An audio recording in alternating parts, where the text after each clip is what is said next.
any slipper clay in the bins. This should be real fast. If everybody's helping, you're just throwing it in there. It doesn't have to be neat. Just throw it in there. When you get that done, set it at the end, and then you have to worry about all this clay sitting around. So what we want to do is we want to make it into one big piece. Okay? And then there will be a bag of clay like this, and you will stick it onto a piece of clay. All right, that's done. The last thing that you're going to do is you will take the toothbrushes and the slip. Hold those toothbrushes because they'll try to fall out, and you're just going to put them on the windowsill over here. And then I'll show you what to do. There's one last thing. So once the table is cleaned off, we're going to take the corners and pull them in like this to the middle. So we're just wrapping this up. If you need me to help you move the clay or your bin, I will do that.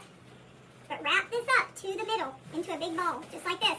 And that way I can take it outside, shake it off, and we'll get rid of all those little bitty bits of clay. All right, have fun.